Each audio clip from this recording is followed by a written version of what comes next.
Welcome, ladies and gentlemen, to the Soul Seekers podcast, where we believe that hunting has the power to transform lives through primal adventure as we share our mission of mentorship is conservation.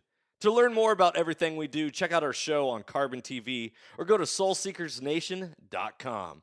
Freedom on, everybody, and stay soulful. If you want to take your shooting experience to the next level, then check out Coltac gear for 100% made in America products. Coltac manufactures specialty gear designed for long-range shooting, hunting, and other tactical applications. From their support bags, suppressor covers, shooting mats, and a whole lot more, Coltac is creating tough, durable, and innovative gear for both civilian and professional markets. Go to coltac.com to see all that they have to offer. That's cole-tac.com. If you are looking to get a new rifle or build your own, look no further than Kelbley's. Kelbley's actions and rifles have a higher level of accuracy and hold 92 world records set on either one of their rifles or rifle actions. Whether you're looking for an ultralight mountain rifle or wanting to compete in precision rifle shooting, Kelbley's has you covered. Go to kelbley.com to find out more or give them a call as their customer service is the best. That's KELBLY.com. Kelbley's. If you're looking to take your hunting to another level, there's no better way to do it than by subscribing to onX Hunt. If you want to get better at hunting and go deeper into your scouting, onX is the #1 GPS app for that. Join the millions of hunters who trust onX Hunt to find more game, discover new access, and hunt smarter. If you want to know more about onX, go to onxmaps.com/hunt or download their app today for a free trial. If you are wanting to become more accurate and deadly with your shooting, one of the best things you can do is upgrade your trigger with a Timney. Timney triggers are 100% made in America and have been since their founding, providing a crisp, reliable, and repeatable trigger break every time. I'll be shooting Timney triggers in my guns this year, and I hope you'll join me in shooting the world's finest trigger. Go to timneytriggers.com to get yours today. Ladies and gentlemen, welcome back to another episode of the Soul Seekers podcast. I'm your host, Johnny Mack. In today's episode, we're talking archery. If you are wanting to know more about archery and what products to pick up and just want to hear some stories and background, or maybe even you're thinking about you want to create an outdoor company and get into the hunting space, this episode's for you. We got the co-owner of Annihilator Broadheads, Brandon Brodie, and he is here. He's going to be talking about his journey, his story, his products, and a whole lot more. It was a great episode. If you have ever gone over to our YouTube channel and checked out our Broadhead comparison video, you saw that I put up Annihilator Broadheads against Day 6, Iron Wills, and Q80 Exodus. Just performed awesome. I'd love to hear what you guys think about that video if you haven't seen it yet. If not, send me a message, leave a comment, rating, review, all that. And let's start the dialogue. So without further ado, Mr. Brodie, how are you doing this evening? Man, I'm doing awesome. I'm excited to chat, and it's been a while since we touched base. So I feel like, although the mic is on and we're rolling, we get to actually catch up, just as friends. That's what I love about podcasting is like, all the listeners don't realize that you went to a different high school. However, you and I would have graduated high school together at the same school if you wouldn't have shifted. So, right. And yet we didn't even know each other, which is the wildest part, right? So, right. And then years later, yeah, like full circle hunting brings us back together. It's just such a beautiful thing. So, I love that picture you got back behind you. What, a grizzly bear finding you like that? A dead head elk. Yep, grizzly bear over a caribou, actually. Oh, that caribou too. Yeah, it's pretty wicked. That's awesome. Is that real art? Like, that's not a print. Like, that's the real thing? Yeah.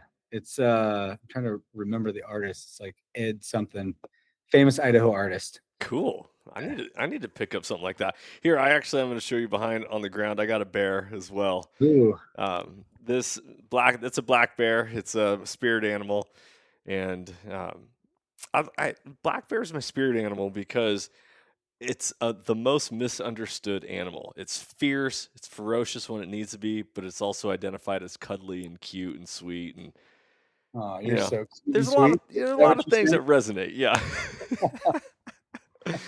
So nice. I like it. Brother, we recorded an episode. I don't even remember. It seems like almost 4 or 5 years ago. It was a long time. And so I wanted to reconnect with you. When I got into archery, hunting, you guys weren't even a company yet, right? So I was shooting QAD Exis Broadheads, and that's just what happened to be the guy who I picked up my bow from. He was like, "This is what I shoot. You shoot it. Go for it." And I was like, "Okay, that works." And but I always, when you guys hit the market, it really caught my eye. And I remember walking by your booth at Western Hunt Expo, probably in 2020, I believe it might have Yeah, been. sounds right. Yeah. And I was like, dude, I want to check out those broadheads. And so sure enough, we make some connection and realize how like our paths were so close, but they didn't intersect yet. And here we are. Right. So what has it been like, before we even talk like products and archery and all that stuff, what has it been like creating a business in the outdoor industry? It's been life changing, that's for sure. There's moments where you think you're living the dream, and then there's moments you think you can't tell the difference between a dream and a nightmare. And and I think every business owner can relate to that at some aspects. Yeah. And I can kind of dive into some of those details at some point. But it's been amazing. It's been quite rewarding. I wouldn't say Annihilator has, from my perspective, totally made it yet to the point where I want it to be, but Uh-huh. I think a lot of people view it from the outside, and it has the appearance of just an absolute, crushing it kind of brand, we are at this point, but it hasn't gone without its challenges and struggles. Yeah. And I think I wouldn't trade it for the world. But you see my gray hairs, man, in just a couple of years, boy, did I earn every one of these. Um, my background was not manufacturing or even hunting. I didn't grow up hunting. I grew up near you in Washington, right? Yeah. Um, and I was a solutions architect at a software company. Ended up being a VP there, and I met Micah, my business partner, in hunting camp. Later, we had moved to Idaho once we had kids and stuff. Got into hunting, and once the company kicked off and started going, it was a very different world for me. But I was always a dot connector, and my degree was actually entrepreneurship and management. Mm. So although I worked in software, I always had this like desire to create, and actually went to the Art Institute of Seattle for a year for product development, which Really? here I am. And what's funny is while I was there for a year, I learned I wasn't the guy to do product development or like be the engineer, or I'm a business guy. I'm not the techie product guy. And then here I am full circle later, right? Like Yeah. literally spending hours and hours working in CAD and redesigning things. And now I'm actually running an entire factory, which is crazy to think about. But yeah, it's been an amazing journey. It's been really rewarding. But yeah, it hasn't been without its cost. Yeah. Yeah. Yeah. What's that been like on your family? You are a huge family, like, a lot of people say family is everything, but you have a huge focus on your family. So, being somebody who is an entrepreneur, business minded, and raising children, you said you weren't raised as a hunter, and then hunting is all consuming. It's a lifestyle, not just, Sure. like if somebody goes hunting one weekend an entire year, they haven't really grasped hunting, in my belief, right? And so, Agreed. how has hunting impacted your family life, your dynamic of parenting, and just with that in the business? Well, it's been a huge influence. I mean, people say like farm to table. I say mountain to table, right? Yeah. And like I don't even give my meat off to butchers. When I kill something, you know, I pack it on my back. Hmm. I bring it home, and my kids and my wife and all of us butcher that thing together. Yeah. My wife actually looked at me this year and she's like, "Are you sure you don't want to hire a butcher this year?" Assuming I'm going to kill something. That's a good wife. She's Yeah. speaking It's positive like, I for don't you. know if I have the time for this. My wife works full time too, so we're a busy household. But yeah, it's been awesome. My kids love it. Like they can't even tell the difference anymore between deer meat and beef and stuff. It's all the same. It's just meat, Yeah. Is it Yeah, red? Yep. Okay. It's yeah, it's going it's down. like it's going down. Yeah, exactly. But raising a young man, my son, he's a junior in high school now, and I didn't force him into hunting. It was one of those things I just said, if you want to hunt, whenever you're ready, you know, we'll go down that path. And so he started showing interest when he was about, I want to say 9 or 10. So I'd take him out. He'd get to experience, but he never really bit that hard on it. But he loved hiking. He loved being outdoors. And it's been really cool in the past couple years. When you own a hunting company, you wish you hunt more than you actually do. Yeah. And typically the hunts that I prioritize are going to be the ones with my kids when I can. So sometimes it's a little less aggressive, and it's more about just the experience with your family. And so but it's been really cool to bring his buddies along, help them fill their tags. There was one year we killed 6 deer in one day. This is during rifle season. Wow. It was just like an epic day. And just watching these boys literally become men in front of your eyes, like they're the ones butchering the animals now. They take ownership of it, and it's been really fun to kind of watch. And I think hunting in general, whether it's rifle or archery, I do lean on archery far more, but you don't get a lot of douchebags that are archery hunters, like, what I mean by that is my kid, I've seen him turn into a human that I'm proud of, and I think hunting frames that level of respect, hard work, grit, focus, and he's been able to see that. And then when you share that with the camaraderie of friends, you have these moments and experiences that are irreplaceable. Every hunter knows, right? Yeah. That it's like, this can only happen out here in the mountains. It doesn't happen in other places. And there's just those special moments captured. And so I think it's framed who he is as an individual. And he may not be the biggest hunter, sometimes he'd rather fish or just go do other things, but he still loves it. And I see the influence on him, and it's been very positive. Yeah. Dude, that's awesome to hear. That's cool.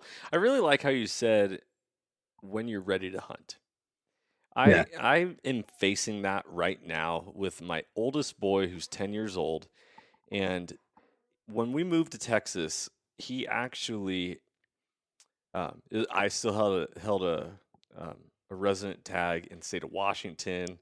And so I wasn't like looking to pick up a lease right away and all this stuff. But I was able to meet a person who was like, "Hey, does your boy want to hunt?"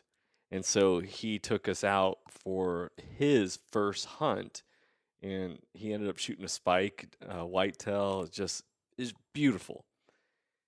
And I'm like, "Okay, awesome, Carter, you ready to hunt? Are you ready to hunt?" And he's like, "I don't know, Dad. It's not, it's not really my thing." And I'm like, "Okay." And I fight that point. Like down here, we try not to buy meat from the stores as much as possible, especially the price of beef right now. When we left the state of Washington, you could buy a whole cow for $2,500. To get a whole cow is $5,000 right now. So like it's doubled.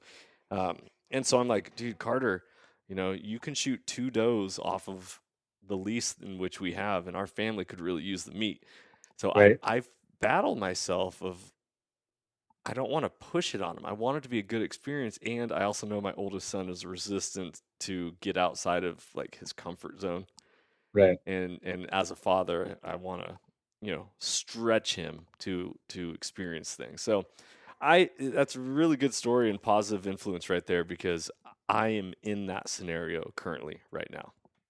Yeah, totally get it, man. Yeah. It's, you got to let them choose their own path. I've just learned the more I try to control or influence something, usually I get pushback. Like you got to lead the horse to the water to drink sometimes, and give him little bits of, well, actually, I will tell you a sneak tactic that I did use is I included my kid in a lot of time with my buddies that I know that he would look up to and think are super cool. Yes. And I think that has helped bridge that gap, because it's like, oh, we're going to go with, Blake and Chris and these guys and Jason. And then I also would try to get them in different species as well. Like I actually started with turkey, because I felt like turkey was a little easier than big game to not necessarily to harvest, but just to like easier environment. You don't got to hike 5-10 miles, to go find a elk or whatever. You're not shooting a big gun, 7 PRC or something across the canyon or whatever. But yeah, anyways, I think the first spark happened with turkeys and calling in birds and getting them close, and then hearing the gobbles. I think he started to get pretty excited about that. And so anyways, twofold strategy there. Get him around people that he thinks are super cool, right? And Yeah. then environments that are maybe easier to get into. That's good advice, because sometimes our children, we're just dad, right? Right. Like, oh, yeah, it's just dad. I'm always with you. But like, oh, dude, he's coming? Oh, okay. Like, he always, roughs me up a little bit or jives, talk with me or whatever. Like, yeah, I like that. That's really good advice. What's your origin story of hunting? You said you weren't raised a hunter, so what? No, I was not. I actually I didn't really have much of an interest. It actually started more with backpacking as a parallel, doing a lot of backpacking in Washington. That was pretty popular, right? Yeah. But then I had an uncle from Butte, Montana, and he was I don't want to call it a big hunter. He was a hunter that liked to go out and drink with his buddies, right? But he was the only hunter that I knew. Yes. And so I think I went hunting maybe once with him, never Hmm. killed anything. I don't even think we saw anything. Yeah. But just him and I were really close. I'd go visit him a lot in Montana. And he ended up passing away. Gosh, I don't remember. Right when I first moved to Idaho. So it must have been 2010. And I'd done kind of all the trails and stuff in Washington that I wanted to do for backpacking. And I ended up going on a 30-mile backpacking trip alone overnight and did it in basically um, 2 afternoons. And I put a lot of miles on What in what what trail? no trail. This was the first time I went off trail Oh, and yeah. after he passed away. Okay, And yeah, I yeah. been off trail. I was kind of to the point where I was like tired of being on all the trails. And this is when I was in Idaho. And anyways, I got into a pack of wolves. I got it. I had to scale 1,000-foot cliff, like not really a cliff. I'm exaggerating a little bit. It's more like parts of it were like a scramble. Yeah, you put And your hands on the ground. I put my hands on the ground. Yeah. Yeah. For a decent distance, got into a thunder and lightning storm at the top of a mountain. It was just like one of those weird, epic moments in your life as a man that you're alone and you're just thinking about things and you're like, I don't know, I just liked everything about it. And then on my way out, I saw like 200 headed deer and I tried to sneak in kind of close to them. I didn't actually do a good job. I blew them all out, but there was something like just that wild at heart kind of thing coming out of Yeah. me. And I recognized there was something more to it. Having just moved to Idaho, I'd started meeting more people and like everybody hunts. And I'm like, okay, hey, my uncle used to hunt. This passion kind of just started to, or I don't know if it's a passion. I would say a small spark started to burn up, and I ended up meeting different people. And I actually had a guy, my father-in-law, I had a friend. I told my father-in-law I'm interested in hunting, and he's like, "Well, I don't hunt, but I know a lot of people that hunt. I'll get you connected with a guy." Yeah. And this guy, his name was Doug, and thank God for Doug because I think everybody needs mentors, and I know that you believe in that probably more than Yeah. anybody. Yeah. Right? But Doug became my mentor, and he showed me the ropes on everything.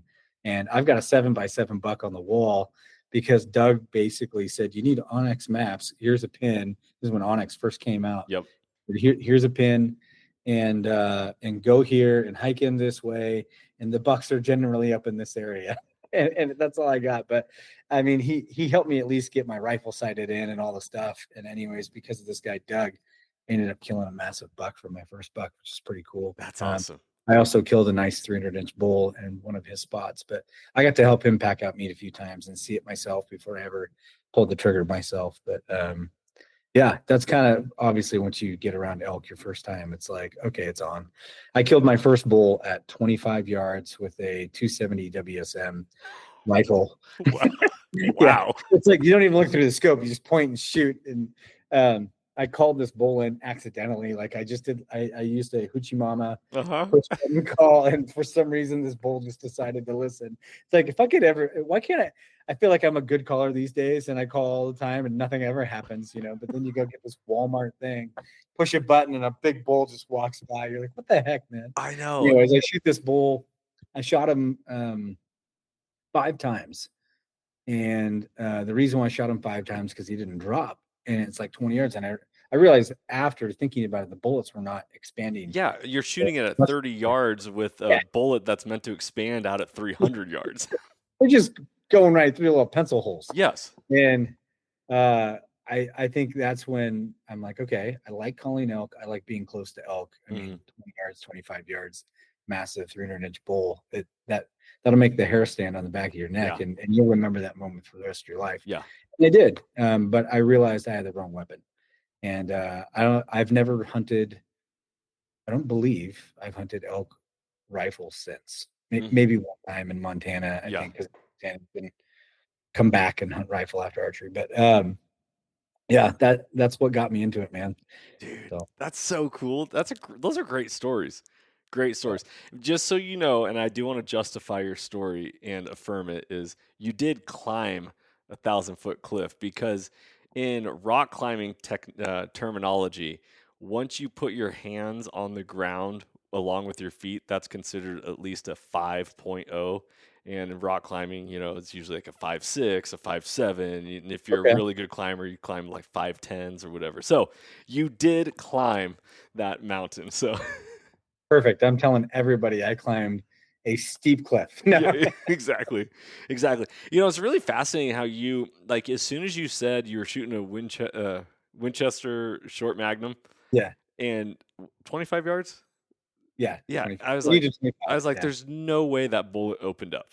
And right. so when you said, "Yeah, I shot it 5 times," like, yep, It that makes sense. that made sense. Have just got done recording a couple different episodes about rifles and cartridges and all this stuff, and that is something a lot of people don't understand. And so I love how you're like, okay, if I want to repeat this experience, I need the right tool for the job, Yep, and that's archery fills that gap.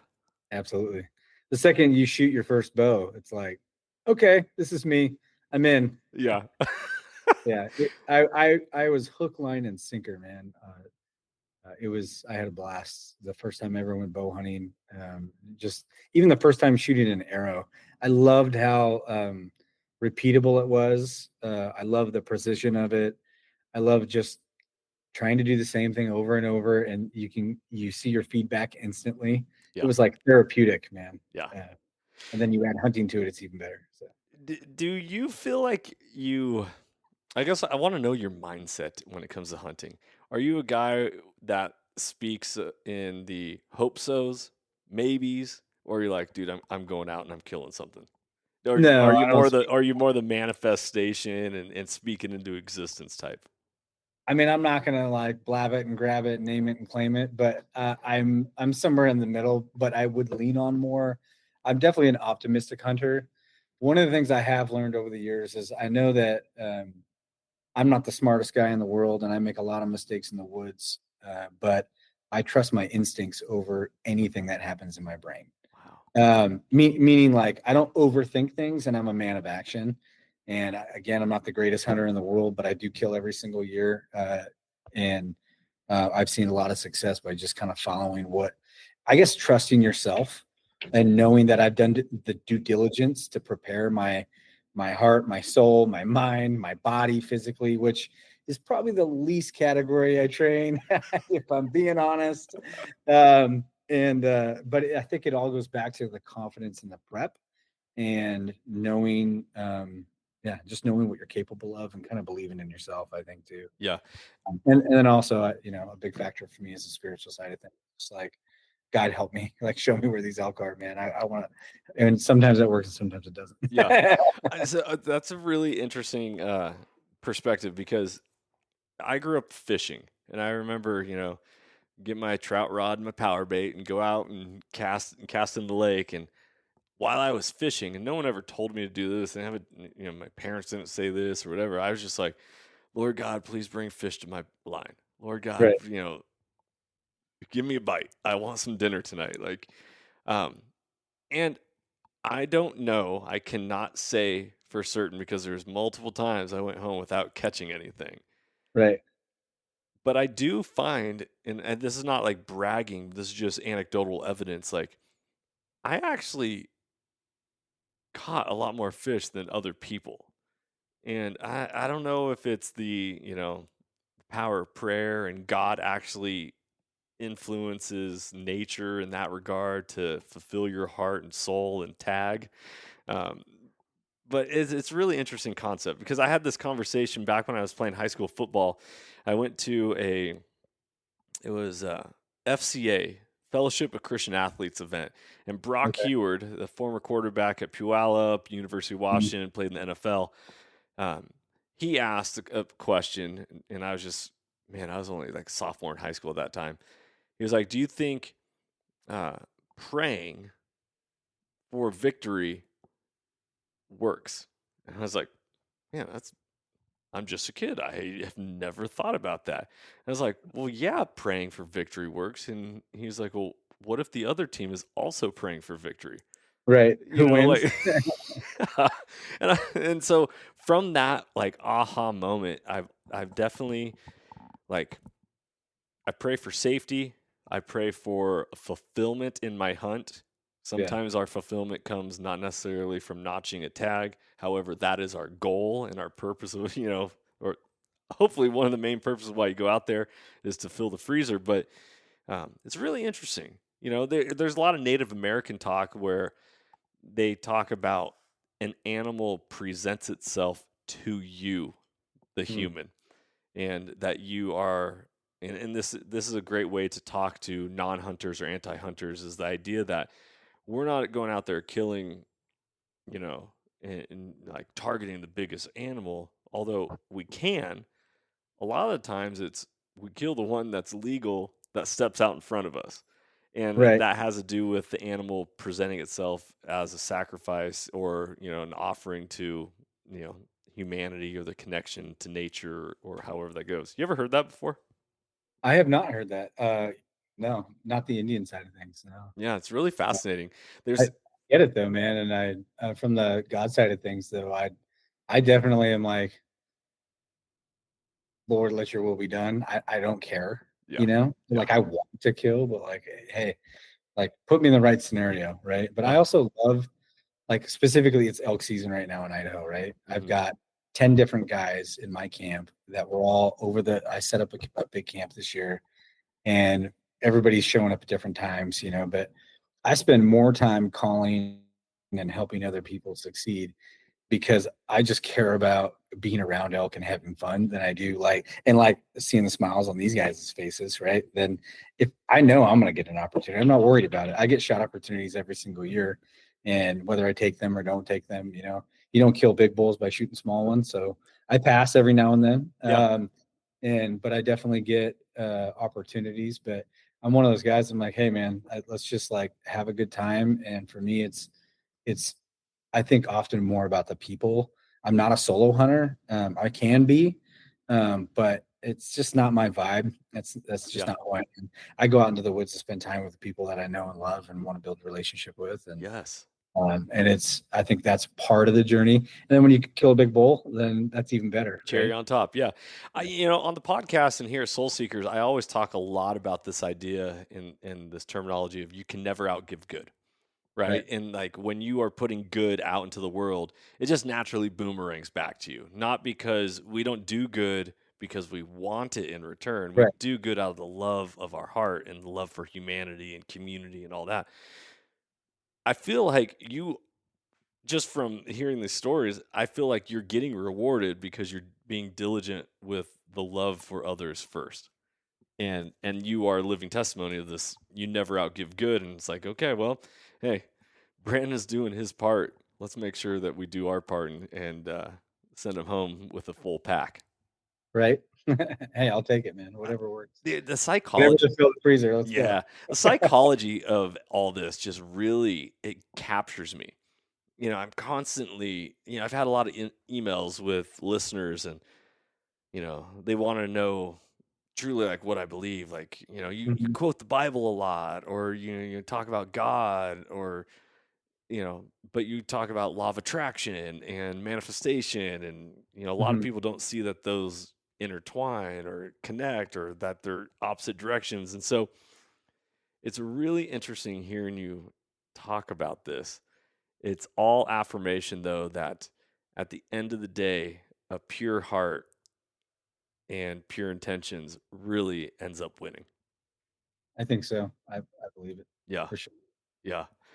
So, But yeah, man. I try to do the same thing at Annihilator. Like Annihilator as a business, like I just want to make good products for people that solve a problem. I mean, when I was in the software world, I was so sick and tired of making solutions for people, and no one's ever happy. They always want something different. It's like you give them this feature-rich solution, and they're like, "It's not good enough. Give me something different." That was my world. And then so we would go make something. We meet a need, and then we'd have like it's like, all right, next day, what are we going to do now? And it's like, well, here's our roadmap for the next 12 months. We're just going to keep chipping away, and then you got to go sell it every time you make something. It just seemed like nobody was ever happy. It's like I'm exaggerating a little bit, but I had this very focused. Like my job was to make new solutions, right? So I was constantly having to innovate and do new things and hearing the customer feedback. And when Annihilator came along, it was like a breath of fresh air because it's like, wait, you mean I can make one product and like they're gonna keep buying it? Like that sounds amazing. Like right. I like this company idea. Yeah. And obviously we didn't start as an end solution. We started as a concept and went through 2 years of testing and R&D and refined into what you now know as Annihilator Broadheads. But yeah, everything going back to what I was saying, everything about at least what I do and how I want to see what happens in this company is I just want to give people what they want, which is a dead animal on the ground in the most effective, efficient, ethical way that you can, without a bunch of hype around it. Yeah. And it just works, and you trust it and count on it, and it's going to give you a repeatable result. Yeah.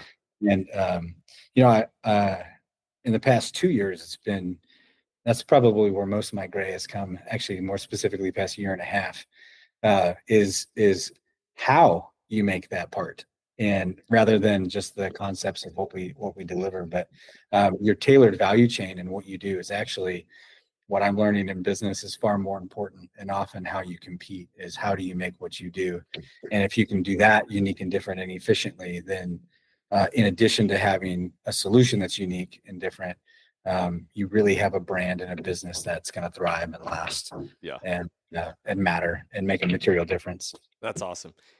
Yeah. Is Annihilator using USA steel? Yes.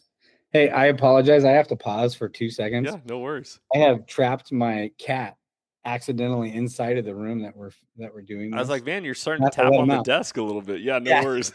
All right, we're back, everybody. All right, what was your question? I said, do you guys use USA steel? Oh, right. Yeah, totally. Yep, 100%. I mean, we don't do anything that's outsourced. That's not made in the U.S. Yeah, that's awesome. I love, the U.S. steel industry needs to really make a resurgence, and so that's only going to benefit you as a company that much more as well. Yep, absolutely. Yeah. In fact, and maybe we'll get into this, but we actually make our own proprietary steel now. Really? New for 2025. I mean, dude, this is your podcast. This is the episode for you to share whatever it is that you want to share about. So let's back up a little bit, because I actually, for the first time ever, I kind of wanted to publicly come out and share what we've been going through for a year and a half. Okay. Because we've been pretty quiet about it. It's been one of the most challenging things I think a company can go through, at least from our experience. And I just wanted to share that because a lot of our followers and customers, they see like we're always out of stock. We always have had supply issues, like pretty much indefinitely since the company started.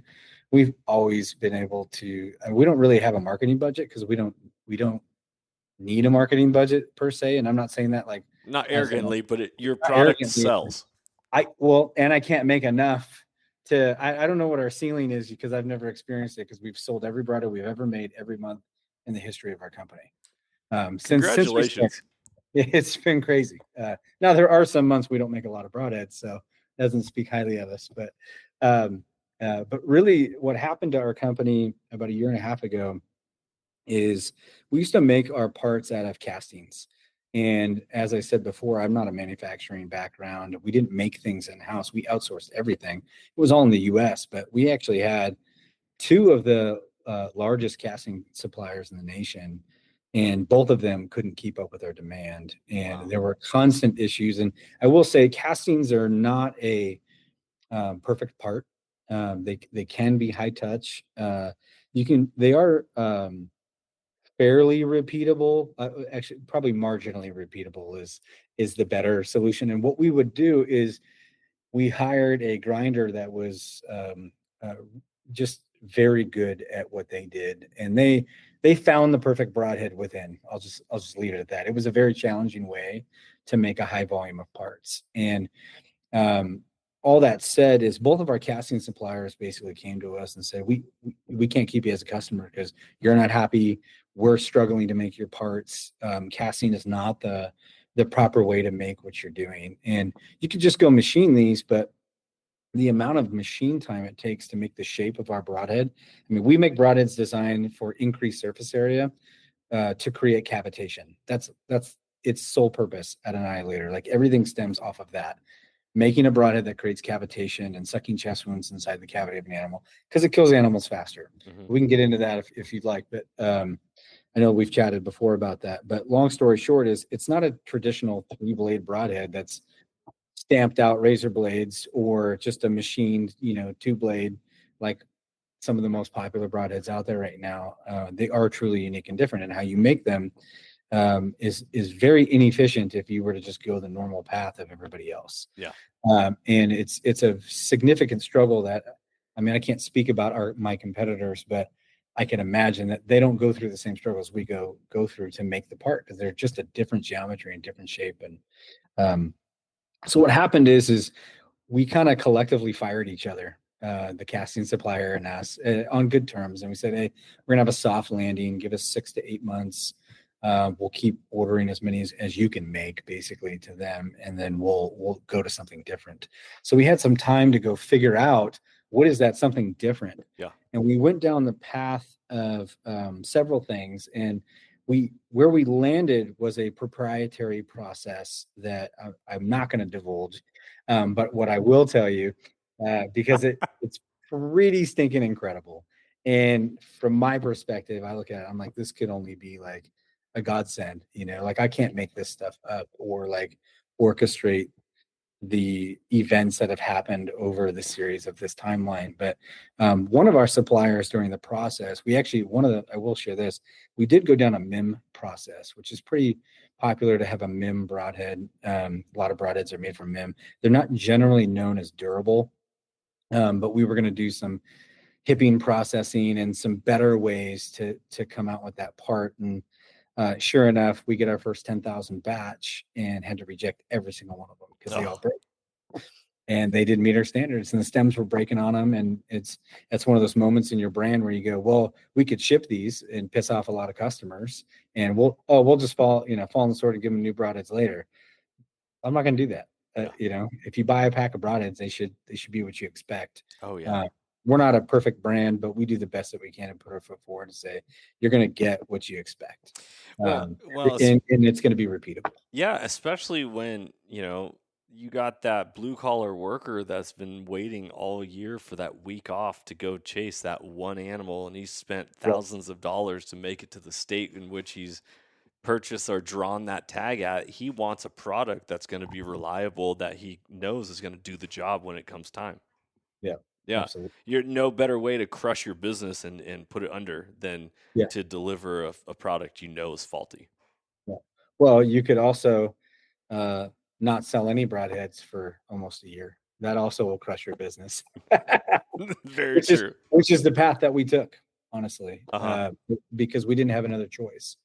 The broadheads are the lifeblood of our business, but if you don't have supply, then you don't really have a business. Yep. So we'd get guys calling us and be like, how come you don't have any shirts and hats on your website? And how come all your broadheads are always sold out? And it's like, well, I mean, do you want the truth? It's because I rejected all the parts and fired all of my manufacturers, and we brought everything in house because everybody was basically screwing us. Yeah. And so in the past year and a half, that's exactly what we did. We brought every single process in house except for black nitriding, which is just a chemical process that I don't want to touch with a 10-foot pole. So Yeah. it's just not a job we're experts at. But we now make our broadheads from basically zero to a complete broadhead. We invested everything that we can and begged, borrowed, and stealed, right, to bring that and to solve that. And we now have a manufacturing plant making 100% dense parts in our own proprietary steel that's never been released in the market in the archery world ever. It has 10x the tensile strength of what we previously made, which is absolutely insane because we used to shoot concrete walls with our old broadheads. Yeah. We'll do with our new broadheads, but now we shoot through them. Not walls, but like concrete blocks and stuff. It's pretty incredible. But the steel that we make is absolutely far superior than we believe than anything else in the market for a broadhead. We don't just take knife steel and try to adapt it like all these other companies like to do, or these high-end tool steels. We make broadhead steel. That's very specifically designed for our use and what we do for use hitting a bone, skipping and hitting rocks and stuff when you miss your target or pass through your elk or whatever it is. And so that's super exciting. We're really excited about that. Guys are already using that steel. They've been using it for since January of 2025. We've been shipping that steel out, and rave reviews. In fact, the John Lusk review that came out about our katana, which you have not shot the katana. I got to get you some. No, I was going to talk to you about that. Yeah, on my list. You're on my list, man. We just sold out. It's like every time we get one, it's like I don't have any. Yeah, everybody wants them, and so we're still limited in our manufacturing, but we've come a long ways, and we're making the best parts we've ever made in the history of our company. The tolerancing, the material, the processing, the sharpness is significantly better. It's just we're really excited about it, and now we control our own destiny, and that's really the story that hasn't really been shared because it's been like we've been trying to figure it out. Yeah. And what do you tell people while you're trying to figure it out? Sorry, we don't have parts. It's our customers are like, hey, it's not good enough. I want them now. Yeah. Right. We got a microwave generation that's add Amazon to that, and it's like why are my broadheads not here now? Yeah. Very high demanding customer, which we want to appease the best that we can. Yeah. Oh man. Well, I just want to show you a picture. All the listeners, you're not going to be able to see this right now, but so I shot this buck actually on the wall behind me here, Brandon. I shot in October this last year. And have you ever archery hunted whitetail? Yes. Yeah. Did yours jump the string? Did they duck like when you shot? They have and haven't in different cases, but generally I aim lower on a whitetail. Okay. Yeah. And access deer. Yeah. So it turns out that I learned my lesson. And it's I am figuring it out as I go.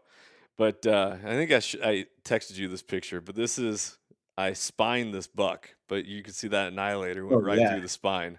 And that's how that arrow was found after I took the back straps out.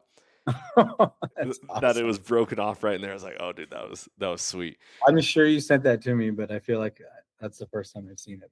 But not ideal placement. It's not where I wanted my arrow to go. However, I learned very quickly. What also made that deer duck is I was hunting from a ground blind, and so I'm looking down my sight, doing everything what I would imagine to be perfect, and I get ready to shoot, and my arrow went through the very top of the bottom part of my blind. So that arrow went pop, going through the blind, and then it ducked, and so. Whoops. You can currently watch that episode on Carbon TV season 5 if all y'all are interested, or even I think I might have released it on our YouTube channel as well. So go check that out. But I've had great success with your broadheads. I've only ever shot Q80 Exodus. Well, hunted. I've shot other broadheads. I like your product. I think it's really cool. It's tough. It's held up for me. So to hear that you said you made a proprietary steel of your own, that's even tougher. I'm really interested. Now, I do want to call you out on one thing because you said that, you got to develop one product and that you were able to constantly repeat it. And your broadheads, when you came out with them, like an inch diameter, like, Right.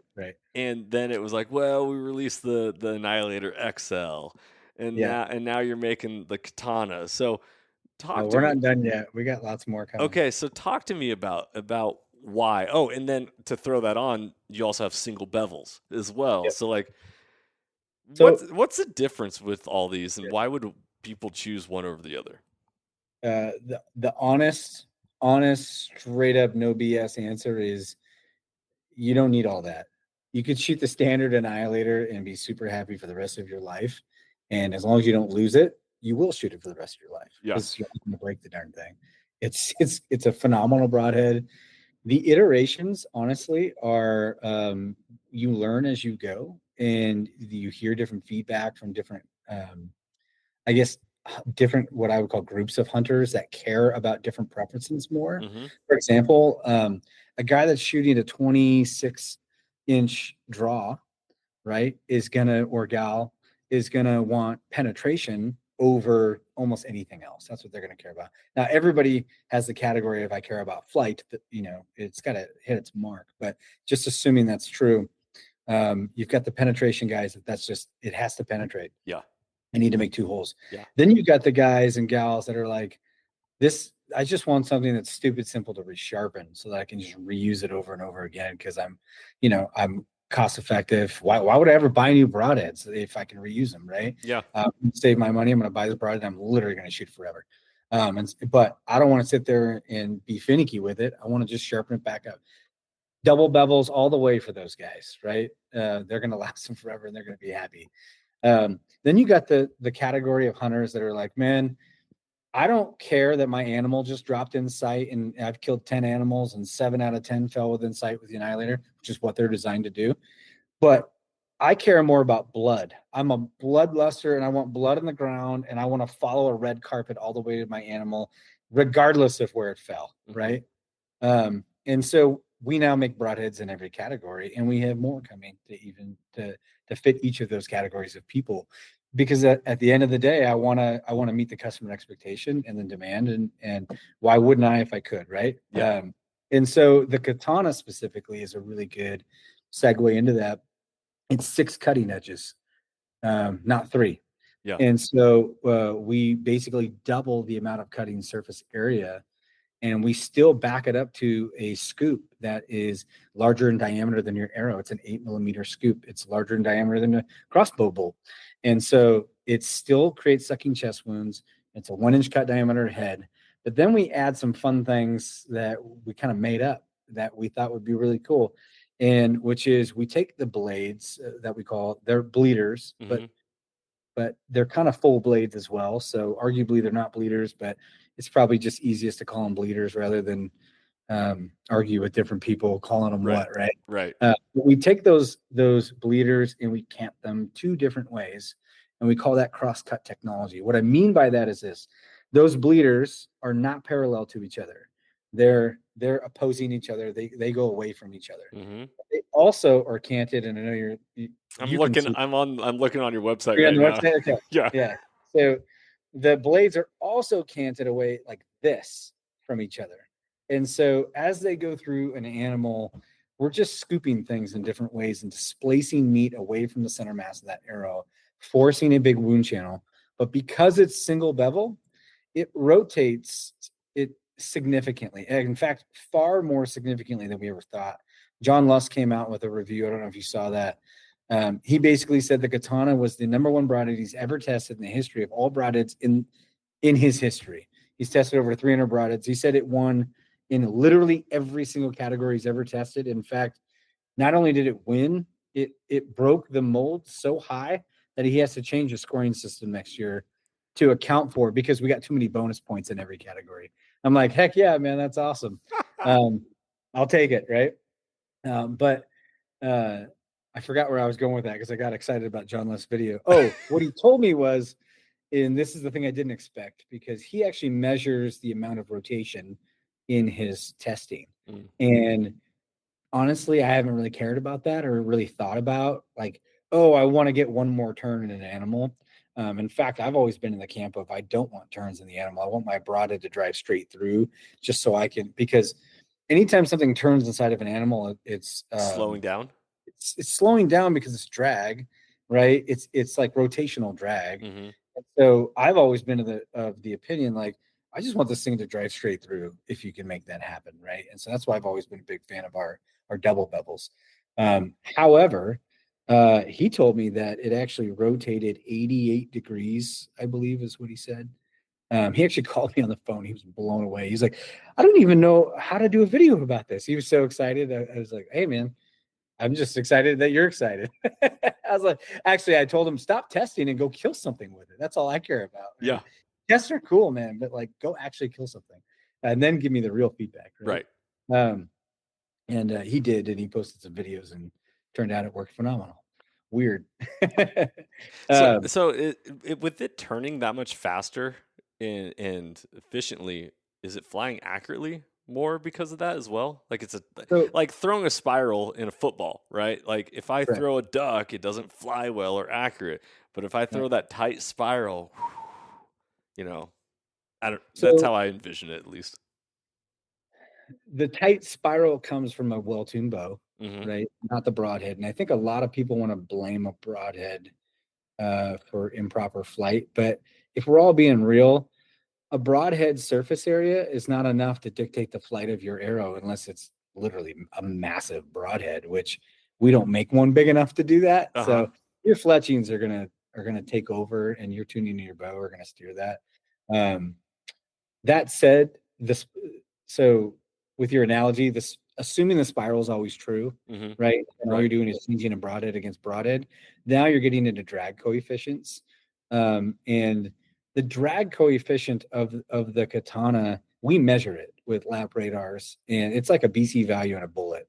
I don't know if other broadhead companies do this, but we do it because we care, and Yeah. we want to know what is the difference between in feet per second between a field point, our broadhead, leading competitors' broadheads, and we test all this stuff, Yeah. and we don't publicly post it because I don't ever want to. We just talk about Annihilator. We don't talk about other companies because we don't care what they're doing. They're Yeah. irrelevant to us. Yeah. Because you Uh, can annihilate them.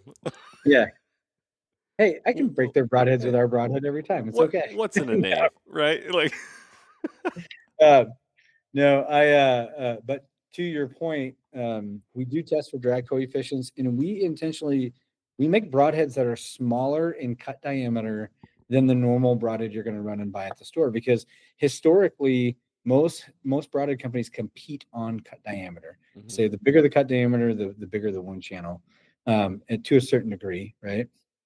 Everybody has been ingrained big cut, big cut, big cut. Well, when Annihilator came out, we didn't say big cut. We said big surface area, big cutting surface area, not big cut, but cutting surface area. If if we can remove and core out more mass in the animal than this leading broadhead's cut diameter, then aren't we making the bigger hole? Yes. And Yeah. so how do you do that? Well, you do that with surface area. You do that with geometry in your designs, rather than just putting a pencil hole in an animal with a couple slits in it, right? That Right. are, so what? I got an inch and a half slit. Okay, great. Well, I have a 2-inch hole with a sub 1-inch cut diameter head. Mm-hmm. So if you want to talk efficiency and lethality, um, that just changes the game a little bit. And now it's funny because you see all these other companies coming out trying to claim the same thing, but like there's another company that just came out. I won't name them because it doesn't matter, but where they added surface area to the front, and they think they're not infringing on our patent, but they are, but because we have 6 of them. And I'm not a litigious person, so I don't chase people. But I kind of laugh because a lot of these broadheads come out and they think they're trying to mimic what we're doing, but they don't get it because they never do it right. And so they actually don't create cavitation. So if you see another broadhead that looks like an Annihilator, I can assure you they don't cavitate, because they don't even know what cavitation is. Yeah. Do They're you? not looking at that and designing broadheads for that purpose. I will And say, yeah, I don't want to talk about other companies so much because I'm really loving your story, and that's not also what you fair do. enough. Yeah. Do you end up do you purchase other broadheads to Yes. see? Yeah, you do. 100%. Yeah. Yeah, yeah. You got to know what your competition is, right? I like knowing what they do. Yeah. Yeah. And I'm sure they purchase ours, and um, I'm all for it. In fact, I've had other companies come up and be like, "Oh, you guys make a good broadhead," but they like don't kill things with them. And I have a big hunting crew, and I'm like, "Hey, shoot this, Yeah. Yeah. shoot this, shoot this. Okay, now shoot this." I love it. I still have your original OG 125s. Oh no, that's the XL. That's the XL, That's yeah. the XL. I stuck an XL in my quiver to test my. I got a new bow for this year. There we go. Nice. Yeah. So, freaking love it, man. Dude, broadheads are just sexy. There's a sex appeal to them. Do you know what I'm talking about? Well, I've said it like this before. Broadheads are like lipstick for women. Uh-huh. You can never have enough shades. You can never have enough. It's just like a $60, $80 item, whatever. Uh-huh. Give me more. Let me test them. Yeah. And that's my encouragement to people. Go test things. Don't just look at it and be a keyboard warrior. Like, go actually shoot something for yourself. Put all the marketing hype aside, because there's so much of it in our industry. It's ridiculous. Yeah. 90% of people I come across don't have a clue what they're talking about. And they're all engineers. Everybody's an engineer. And so I just laugh at that. I'm like, I'll just talk to people and be like, "Hey, can you just tell me how an arrow flies?" And you'll hear a different story from everybody when you walk around ATA, right? But my best encouragement to people is don't listen to the guys selling the product. They don't got to listen to me. They don't got to listen to anybody else. Go shoot it for yourself and go test it. And that's, generally speaking, I meet a lot of guys that are willing to do that. And then you meet a lot of guys that aren't. They'll just, "Oh, my dad drove a Ford, so I drive a Ford." And, my brother-in-law drives a Chevy and we don't like them. The broadhead category kind of follows in line with that a little bit. Yeah, let me give you an anecdotal story real quick, because one of the big things that when I did the broadhead review competition for the YouTube channel was, and this back when you guys first started. So your big thing was, surface area and bleeding out fast, right? Right. Which is still holds true to this day, but for the sake of the story, it's interesting. So I hunted that year when I finally connected with you and wanted to put your broadheads to the test. And I shot a cow elk at 70 yards with the OG 125s. And I barely had, well, actually, I only found one drop of blood. Wow. And, okay. And I was like, I don't know, man. I really thought I thought I was supposed to see blood like everywhere. Well, it turns out that I shot at 70 yards and this cow elk was quartered away. And so I had front gut entry, double lung, and it stuck on the inside of the front opposite shoulder. Okay. Which is why, because it entered through the guts, you're not going to get a lot of blood coming out of that. And then, but that elk, when I started cutting it out, dude, the hole that when it was running with that broadhead inside its shoulder that just carved out, I was like, holy smokes, I could put my fist in it. It was so huge. That was really interesting. And then there's always stories. There's always outliers, right? Like, sure. There's a guy who I had on as a guest to this podcast. He heard that original podcast that you and I did, and he bought some annihilators, and then he shot an elk, and he never recovered it. And he's like, dude, it was a great shot. And I think I might have put him in contact with you or whatever. I'm not trying to throw shade. I'm just trying to throw out like counter arguments, like devil's advocate arguments to like, I don't know. I wasn't there for your shot. I don't know what your arrow did. Did it really deflect? Did it truly hit where you expected it to, or whatever? Because shot placement kills, and also shot placement makes a difference on how much blood you're going to get, such as that quartering away shot where I didn't get the pass through. And all these play a role. It doesn't matter what broadhead I would have shot. I wasn't going to get a pass through at 70 yards with my arrow slowing down at that distance, and but it worked. Sure. So I don't know what as a business owner and a guy who makes and sells broadheads, what's your first like reaction to those types of stories? Yeah, I hear them. My first reaction is always it's balanced by the thousands of stories that we get that are the opposite of that. Mm-hmm. And so you look at it, okay, what percent am I hearing that are like this in this category that are a negative experience versus the percent that I'm hearing that are in the positive experience versus my own experience, close friends, whatever. Yeah. So that's the first thing I think about. Like I always, but you bow hunt long enough, you're gonna lose animals. I don't care what broadhead you have in there. They're not. Bow hunting is something that is not a perfect and scientific, thing that you're gonna repeat every time. And my favorite is when a guy always says, "But I shot him right here," and I'll be like, "Well, did you shoot lighted knocks? Well, then Then how how do far was you? the shot? Yeah. How Yeah, exactly do you how do know you where? actually know where your knock was versus where your entrance and all that?" And it's like, okay. And oftentimes when if they recover the animal, I hear so many times how, man, it wasn't where I thought it was. You know, Ah. it was further back or it was higher up. Like specifically on an elk, we actually, I will say this, I very rarely hear any negative stories about deer. They're just smaller animals, and they're, from my perspective, pretty easy to kill. Even your biggest buck that you've ever seen in your life has nothing on a 900-pound, 1,000-pound bull elk. Right. And we made these broadheads for cresting bull elk in Idaho, and so I'm going to focus on elk. Elk have a very large thoracic cavity, and um, there are all sorts of things in there that produce blood, but there's also a lot of things that don't. Right? A high lung shot, double lung shot, is not going to produce the blood that you're looking for. If you shot it with a rage, you're going to have more blood on entrance than you will with an annihilator. I will tell everybody that we are not a rage broadhead. We are not a mechanical. We are not designed to make a 3-inch slash or whatever in an animal. That's not what they're designed to do. Mm-hmm.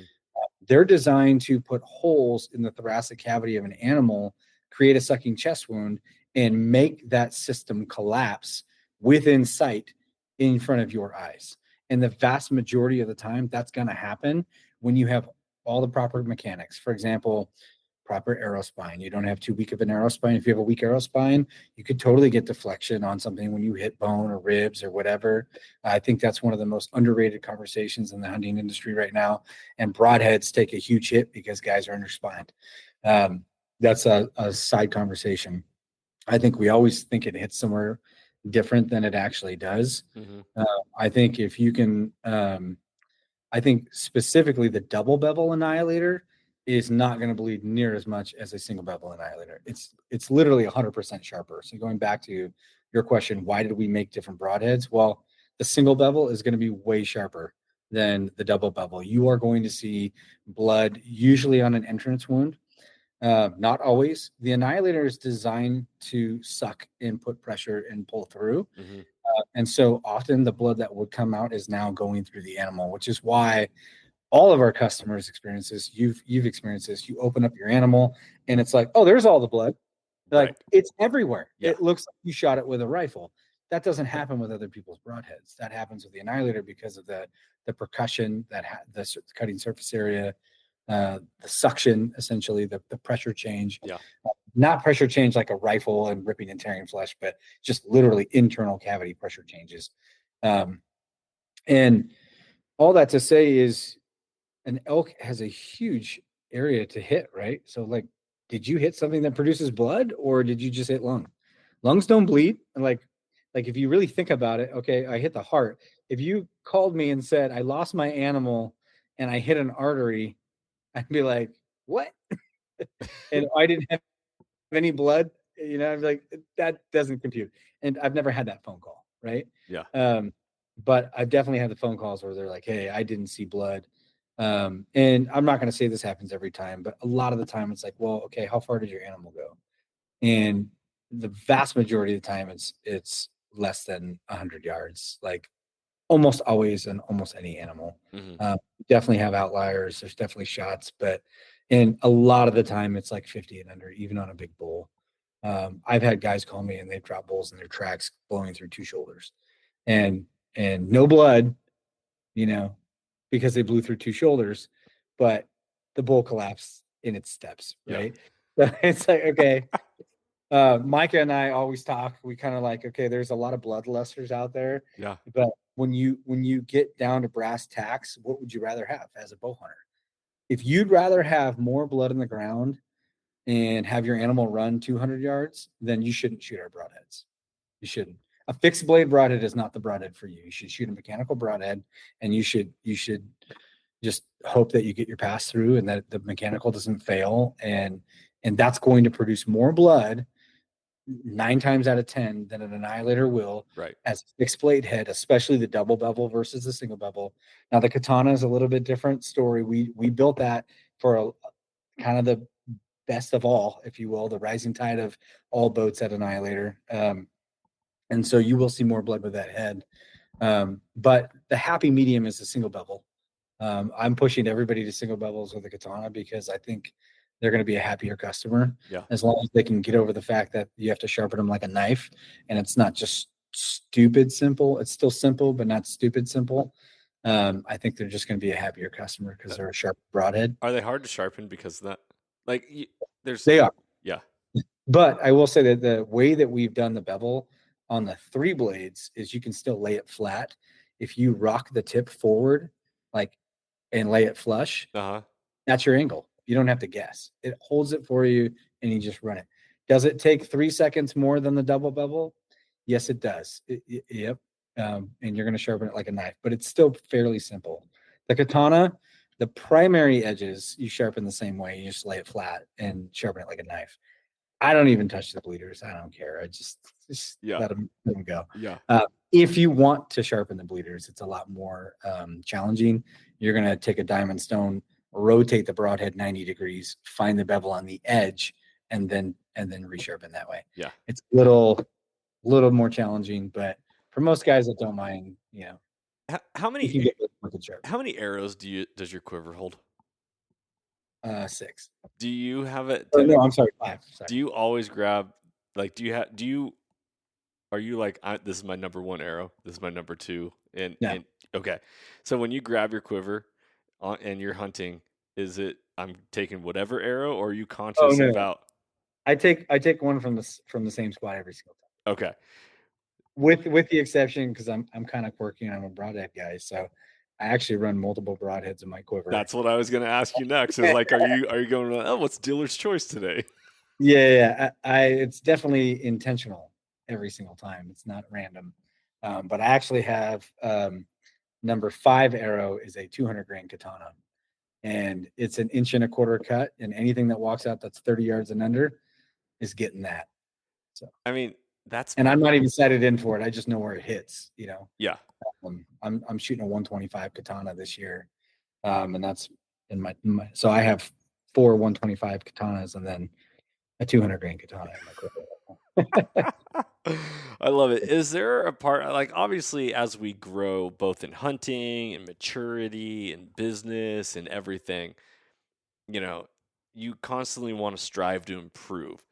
Is there a part of you where it's like, okay, this hunt I'm going with the OG because, I gotta, it's where it all Is this the started. OG? Yeah. I don't have that luxury often, just because we're always innovating and we have R&D constantly. R&D drives it. So you're like, that's what's Yeah. always leading the way. Yeah. Now, personal preference, I love our OG. I don't need. Okay, let me say it this way, because going back to the blood thing, because it's a hot topic and we get it a lot. The OG head is probably going to produce less blood than most broadheads people are used to shooting, and I don't mind telling people that. Mhm. But it's also going to drop animals in sight far more often than most people are going to experience with any other broadhead. Can you get them wicked sharp? Yep, 100%. Is the factory edge on that going to be wicked sharp? It's going to be pretty sharp, as sharp as we can get it with equipment.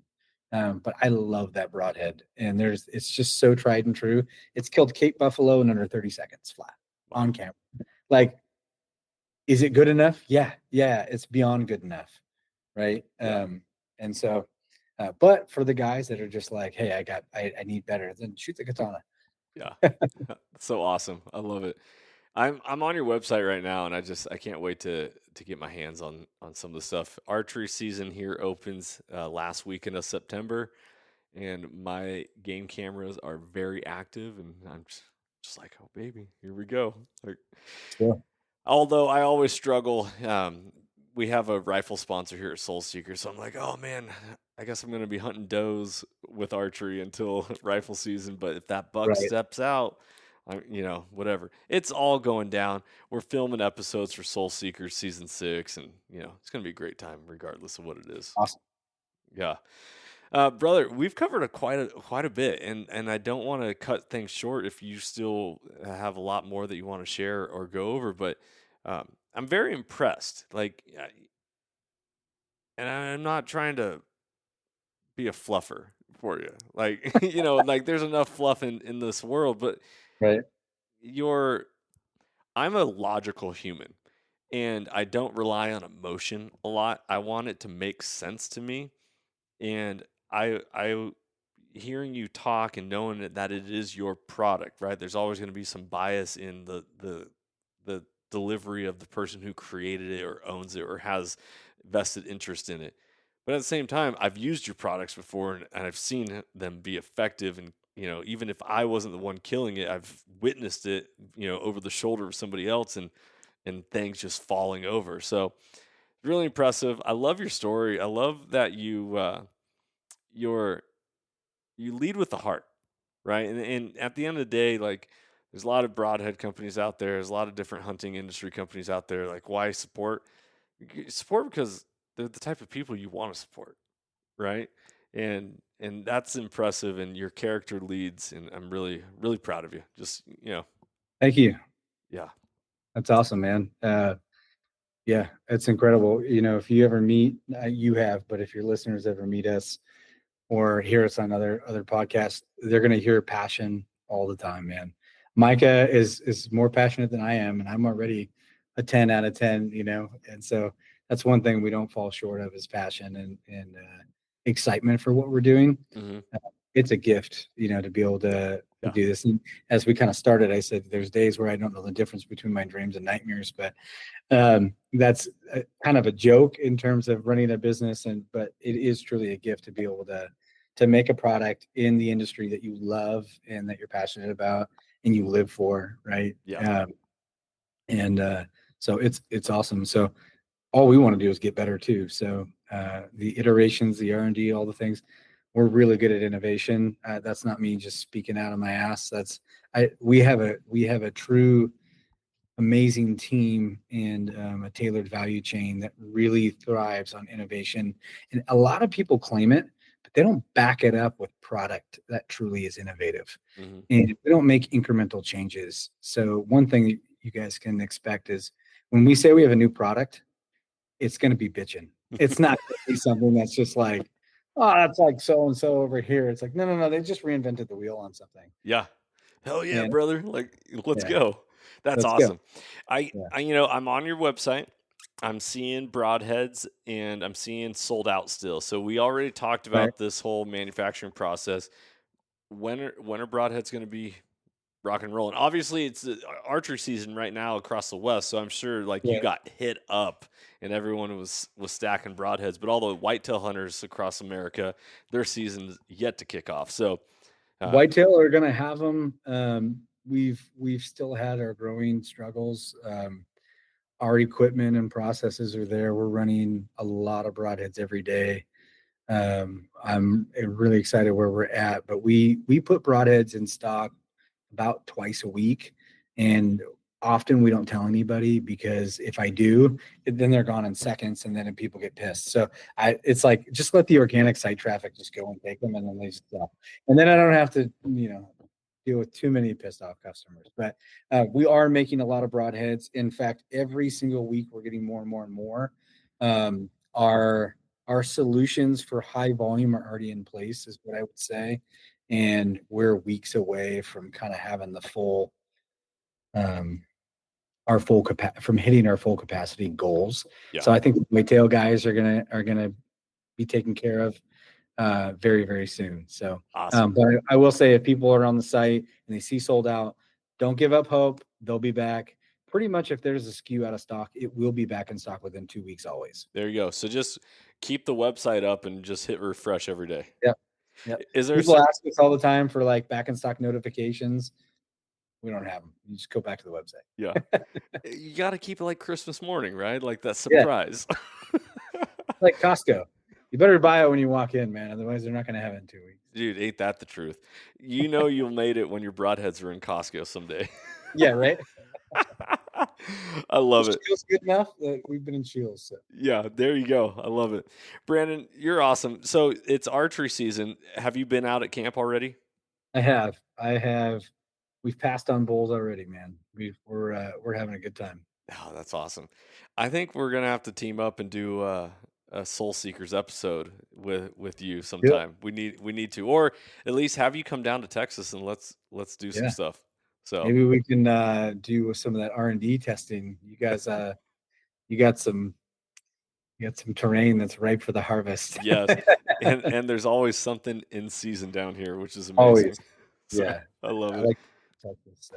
I love it. Well, listeners, I hope you guys enjoyed this episode. It's really fun getting to the heart of the arrow, right? The broadhead, the tip of the spear, whatever you want to call it. Brandon, you've been a wonderful human being. It's really fun catching up with you, chatting with you. Guys, go check out AnnihilatorBroadheads.com. That is where you can go pick up products. You might, I've seen my local archery shop has your broadheads on the shelf, but that was, I guess last time I was in there and it's been a couple months. So you might be able to find your broadhead annihilators in local archery shops across America as well. We are shipping a lot to dealers, and that's actually part of the reason why we are sold out on the website on a regular basis. So. Yeah. Good. I love it. Guys, if you like this episode, give it a thumbs up, like, share, subscribe, leave a rating, review. All that stuff helps. Also, if you want to see some archery episodes, go check out Soul Seekers on Carbon TV or YouTube. Got a couple archery elk, archery mule deer, whitetail, all that. Just got to search for it. Search Soul Seekers, and you'll pull it up. Be blessed. Good luck this coming hunting season. Enjoy the ride and stay positive, because at the end of the day, there's no other way to be. Brandon, good luck on your hunts, man. I can't wait for you to drop your perfect bull that you have envisioned in your mind, whatever that is. Gotta happen. Yeah, absolutely. All right, guys, be blessed. Freedom on. As always, stay soulful. If you enjoyed today's podcast and want to support the show, you can always like, share, subscribe, and leave a rating, as it helps us share our mission of mentorship is conservation. Thank you so much for tuning in and being a part of Soul Seekers Nation as we transform lives through primal adventure.